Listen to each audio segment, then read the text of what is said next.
Moi, j'ai une foi en l'Afrique. C'est tout. Et je fais ce qui me semble bon pour l'Afrique. C'est ça que je fais. Le reste, c'est pas important. Celui qui veut être riche, il ne faut pas qu'il vienne faire la politique.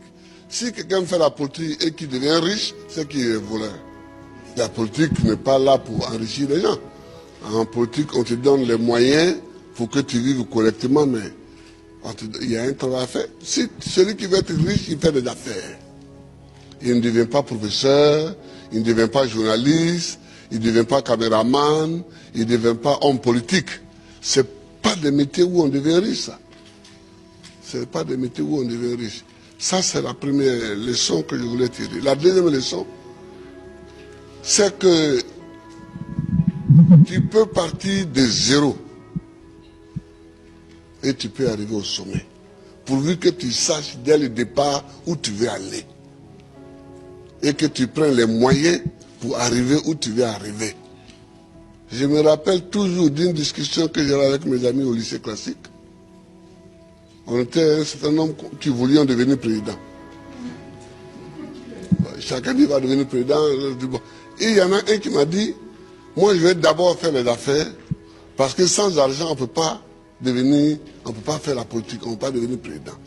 Et je lui ai dit, moi, c'est parce que je ne vais pas faire les affaires, que je vais être pauvre, que je vais avoir les mains propres, et que je vais devenir président. Aujourd'hui, mon ami, il a eu beaucoup d'argent, effectivement.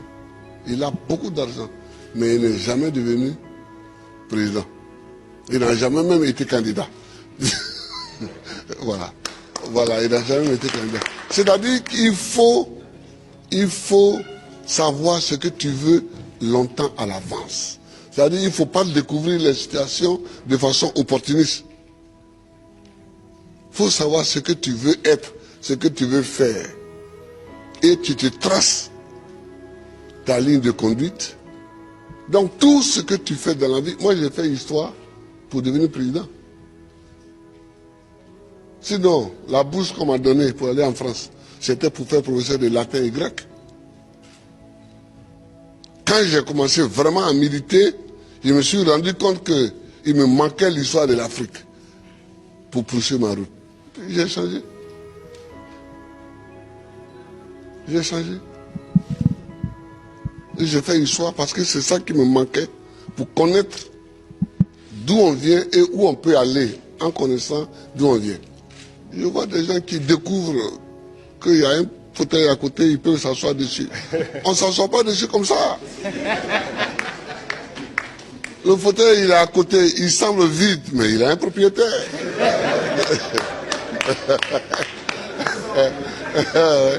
Il a un propriétaire. C'est quand tu veux t'asseoir dessus que tu te rends compte qu'il a un propriétaire.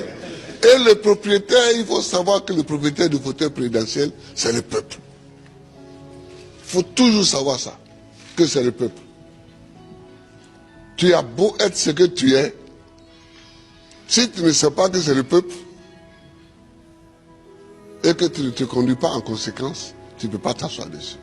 C'est tout ça que moi j'ai envie que les Africains sachent. Et puis, il faut aimer son pays, il faut aimer l'Afrique. L'Afrique est une terre qui a subi tellement d'épreuves. Je ne sais pas si dans le monde, il y en a qui ont subi autant d'épreuves que nous. Les Juifs aussi ont subi beaucoup d'épreuves. Mais nous, les Noirs africains, tout le monde s'est assis sur nous. Esclaves. Esclaves de maison. Esclaves de la traite négrière. Colonisés. Torturés culturellement. Parlant les langues des autres. Tout ça. Décolonisés. Mais nous, on a des grands combats à mener. Et les grands combats que nous avons à mener, ce n'est pas pour se venger des gens. C'est pour au moins être homme aussi, comme les autres. C'est ça qu'on appelle la dignité. Que quand tu passes, il faut qu'on sache au moins que c'est un homme qui passe. C'est tout. C'est tout ce que nous voulons. C'est tout ce que nous recherchons. On ne cherche pas à dominer ceux qui nous ont dominés hier, à nous venger d'eux, à faire ceci. Non, non, non. On veut qu'on reconnaisse que nous sommes des hommes au même titre que les autres. Mais ça, si nous-mêmes, on ne prend pas les moyens, qu'on est toujours chez eux en train de mendier, et que les gens même, tu vas mettre l'argent chez eux en achetant les bâtiments, et puis eux-mêmes, ils te dénoncent. Que voilà un voleur. Comment? Je vous amène l'argent, vous me dénoncez. Mais je vous amènerai rien. Ah oui. Moi, quand je vois des chefs d'État africains qui sont dénoncés en Europe, parce qu'ils ont investi en Europe, ça me fait pitié pour l'Afrique. Ça me fait pitié pour l'Afrique. Ça me fait pitié pour l'Afrique. Non, oh, il ne faut pas faire pitié. Il ne faut pas faire pitié. Quand tu passes, il faut qu'on dise que voilà un homme qui passe. C'est tout ce que nous cherchons aujourd'hui, c'est notre combat. Ça. Moi qui suis ici, je ne passe pas les vacances en Europe. Mais est-ce que je ne suis pas président? Je suis président. Si je mets mon pied sur un sol européen, c'est qu'il y a une réunion à laquelle je dois participer pour que la Côte d'Ivoire gagne quelque chose. Sinon, je cherche quoi chez les autres? Je ne cherche pas quelque chose chez les autres. Si Dieu m'a mis au monde ici, c'est que dans mon environnement ici, il y a tout ce qu'il faut pour que je vive. Mon combat, c'est pour la dignité. C'est pour la dignité.